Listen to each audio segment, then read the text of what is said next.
जय हिंद साथियों, मनोज अकेडमी में आपका स्वागत है। आज की वीडियो में हम क्लास 10 की सिविक्स चैप्टर 8 लोकतंत्र की चुनौतियां। आज हम इस अध्याय के महत्वपूर्ण प्रश्नों का उत्तर करेंगे जो संभावित आपकी परीक्षा में पूछे जाने वाले प्रश्न होंगे। साथियों, इससे पहले भी मैं क्लास 10 के अन्य विषयों के ऊपर वीडियो बना चुका हूं। आपने वो वीडियो नहीं देखे हैं तो हमारे चैनल के प्ले लिस्ट में जाके वो सारे वीडियो देख सकते हैं। तो चलिए देर न करते हुए इस अध्याय के महत्वपूर्ण प्रश्नों का उत्तर करते हैं। देखिए, पहला प्रश्न है कि लोकतंत्र की चुनौतियां शब्द से क्या तात्पर्य है। तो हम इसका उत्तर करेंगे कि किसी भी लोकतांत्रिक देश में शासन संबंधित या अन्य कोई ऐसी समस्याएं जो देश के विकास, समृद्धि या शांति के मार्ग में बाधक हो, लेकिन सरकार के कारगर प्रयास से उस समस्या को दूर किया जा सकता है, तो ऐसी समस्या या बाधक को ही लोकतंत्र की चुनौतियां कहा जाता है। जैसे पहला में लिखेंगे इसमें कि लोकतांत्रिक देश में व्याप्त भ्रष्टाचार या आतंकवाद की समस्या। दूसरा में लिखेंगे कि लोकतांत्रिक देश में समानता, जातिवाद तथा आरक्षण की समस्या। अब देखते हैं अगला प्रश्न। दूसरा प्रश्न देखिए है कि भारतीय लोकतंत्र की प्रमुख समस्याएं क्या क्या है। तो हम इसका उत्तर करेंगे कि भारतीय लोकतंत्र को आज अनेकों समस्या का सामना करना पड़ा है। उसका उल्लेख निम्नांकित है। पहला में लिखेंगे इसमें कि देश में बढ़ती जा रही भ्रष्टाचार की घटनाएं, देश में आतंकवाद और नक्सलवाद का बढ़ता दायरा। तीसरा में लिखेंगे कि देश में जातिवाद और सांप्रदायिकता की बढ़ती भावना। चौथा में लिखेंगे कि देश में महंगाई, कालाबाजारी और जमाखोरी की बढ़ती घटनाएं। अब इसमें पांचवा में लिखेंगे कि देश में व्याप्त शिक्षा, स्वास्थ्य और रोजगार की समस्या।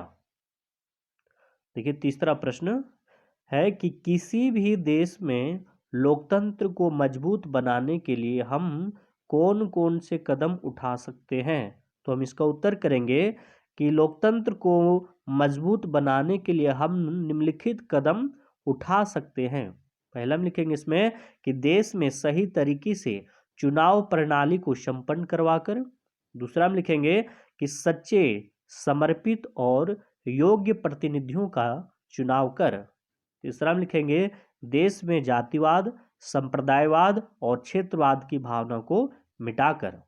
चौथा में लिखेंगे कि देश में शिक्षा, स्वास्थ्य और रोजगार की समस्या को दूर कर।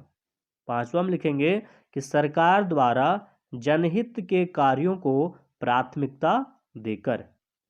अब देखिए, चौथा प्रश्न है कि लोकतंत्र की जड़ों को कमजोर करने वाले कारकों का उल्लेख करें। तो हम इसका उत्तर करेंगे कि लोकतंत्र की जड़ को कमजोर करने वाले कुछ प्रमुख कारक निम्नांकित है। पहला में लिखेंगे इसमें कि देश में बढ़ता जातिवाद की भावना। दूसरा में लिखेंगे कि देश में सांप्रदायिकता की भावना का मजबूत होना। तीसरा में लिखेंगे कि देश में नक्सलवाद और आतंकवाद का बढ़ता प्रभाव। चौथा में लिखेंगे कि राजनीतिक नेताओं का भ्रष्ट होना और देश में भ्रष्टाचार की बढ़ती घटनाएं। पांचवा में लिखेंगे कि नागरिकों के बीच राजनीतिक जागरूकता का अभाव होना। अगला प्रश्न देखिए, पांचवा प्रश्न है कि लोकतांत्रिक सुधार से आप क्या समझते हैं। इसके लिए हम कौन कौन से कदम उठा सकते हैं।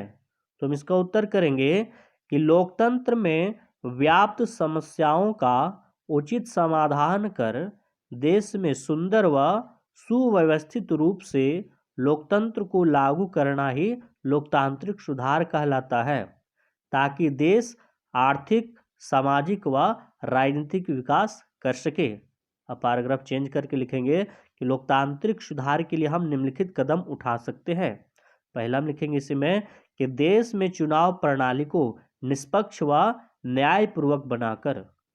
दूसरा हम लिखेंगे कि देश में व्याप्त सांप्रदायित्व और जातिवाद की भावना को मिटाकर। तीसरा हम लिखेंगे कि देश में आज शिक्षा और निर्धनता को मिटाकर। चौथा हम लिखेंगे कि देश में विद्यमान संस्थाओं को सुचारू रूप से क्रियान्वित कर।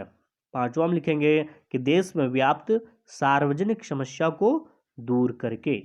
तो साथियों, इस तरह इस अध्याय के ये सभी महत्वपूर्ण प्रश्न रहे। साथियों, आपको ये वीडियो कैसा लगा आप हमें कमेंट करके अवश्य बताएं, और अभी तक आपने हमारे चैनल को सब्सक्राइब नहीं किए हैं तो आप हमारे चैनल को सब्सक्राइब अवश्य कर लीजिएगा। आपका बहुत बहुत धन्यवाद।